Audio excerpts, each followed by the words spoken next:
All right, welcome everyone Welcome, to welcome. the weekly update. Week 7 just happened, and some breaking news just 15 minutes ago or so. The Texans have had positive COVID tests. So it is their bye week, so it doesn't affect us this week. We'll see how it pans out in the coming weeks. But as of right now, there are no COVID games this week. So no worries there. But if any do pop up, we will address that in the chat. So what do you want to talk about this week, Ramsey? Is it Oh, negative quarterbacks? uh, I say that's the goodest place to start is two, not one, but two starting quarterbacks in the league this year posted up negative fantasy points. One of which was started by myself, and the other which was luckily avoided by Keely, who played a quarterback on a bye week who did better for her team. What the hell? Sam Darnold and Cam Newton, like, what even happened? Yeah. And she plays that quarterback that isn't actually playing, Marcus Mariota, not only on a bye week, but also a backup QB because she Yeah. doesn't have any more options. She really needs to trade for a quarterback. Maybe Um, maybe she could trade with Rocco for who did he just buy for $7? Ben DiNucci.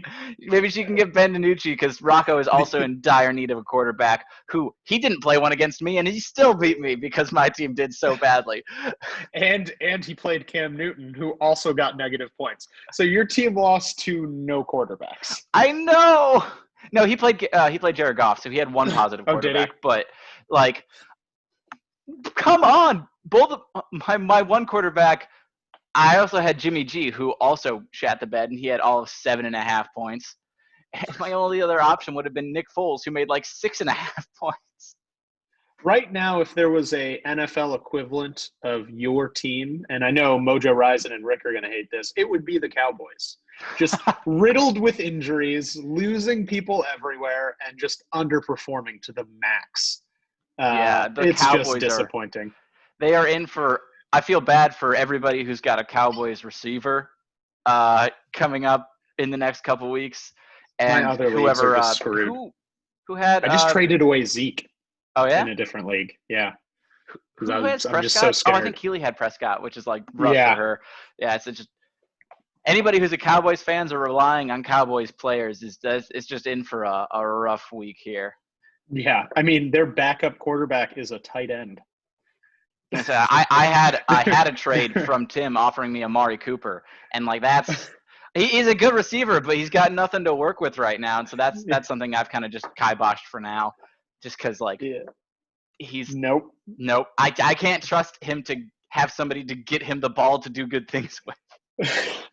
It's hard to trust anyone in that offense right now. Oh my god, Um, yeah. but Keely going back, Keely puts up this game with a quarterback on the bench and on bye, and I still somehow barely won. She had 2 points. She had three She people had that OBJ or not, OBJ. not OBJ. Yeah, OBJ. Yeah, OBJ. OBJ got I was mixed. injured, Yeah, she had 0 OBJ, points. 0 points, He's now and out for the IR now. His season. season's done. So she's not only lost OBJ, she's also lost Nick Chubb. So like the two most like powerful offensive weapons for the Browns she had, now they're both gone for basically the entire season. Yeah, And she had and Dak Prescott. She's had like the most. I don't know if she's had the most injuries, but she's had like some of the most crippling injuries in terms of just powerhouse players just gone. Because she's had it for happen sure. to fantastic quarterback, fantastic wide receiver, fantastic running back. I mean, she's just like all the core areas of her team are just completely shattered. Yeah. So putting up 0 points in 3 different places, I still only barely managed to win, but got best manager. So I Yes, obviously did something right. you got best manager, which means your team was also so shitty this week that underperforming and only beating Keeley by 2 points was literally the best you could do almost. And then at the same time, you also got the award for below expectations. Your team was universally bad enough that as shitty as you did, it was literally the best you could have done.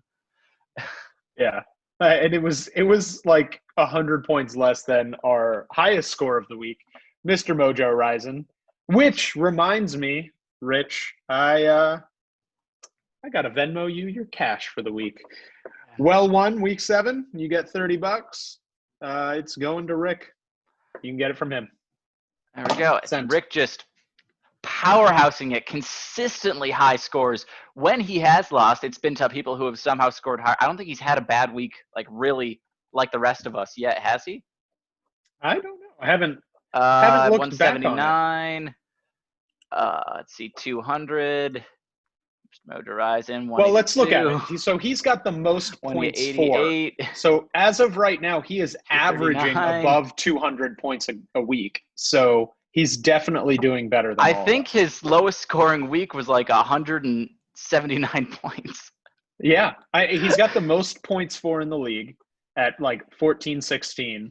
So over 7 weeks, that's an above 200 average. He is a force to be reckoned with this season. It's scary. I say, and Boomer just kind of coming down his powerhouse slide of maybe it was just lucky matchups when he was going 5-0, but now into a 2-loss streak.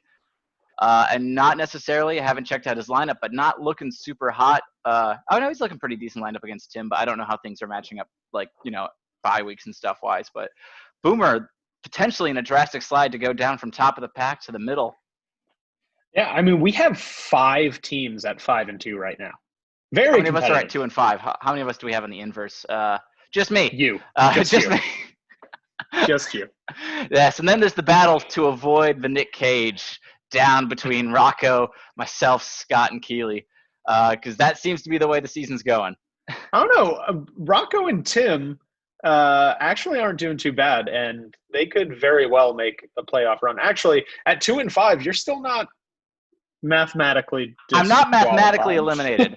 I feel like somewhat spiritually eliminated, given the fact that, like, no matter what I do, I don't have like bad players on my team, but they just constantly seem to be not doing well fantasy wise. I lost to Rocco, who didn't have a quarterback. My quarterbacks are giving me negative points. Well, that's one thing is that luck God. and mojo can always change. I recommend watching the show The League. That's how I get my mojo back. There you go. For fantasy football. I mean, just as a life lesson in fantasy football season, watch The League, and invariably you'll probably feel better about your own situation. Yeah, it works. I can attest to that. But that's all I got. That's all I've got, and we don't want to keep you guys here any longer than we have to. Because we all know you hate looking at our ugly mugs. This season is one for big asterisks next to it in so many people's records. Just like, it's the COVID year. You're going to take the win. You're not going to say that the win doesn't count. But it was the COVID year. Everybody's team is getting shit on by injuries. Everybody's team is getting shit on by COVID weeks. Everybody is just dealing with, let's just call it a less than ideal season. Even Rick over there with Mr. Team Powerhouse, he'd probably be doing even better if it wasn't COVID. If it wasn't 2020, instead of 230 points, he'd be getting 250. That's just how this year's going. Yeah, and Sunday, not only do we get football, we also get to roll our clocks back an hour, so an extra hour of 2020. Congrats, people. And then the elections, like right after that. So, what an interesting week 8 will be. Yeah, I have a fantastic birthday week, the week of election week. Anyway, let's call it. See you guys. Have a good one.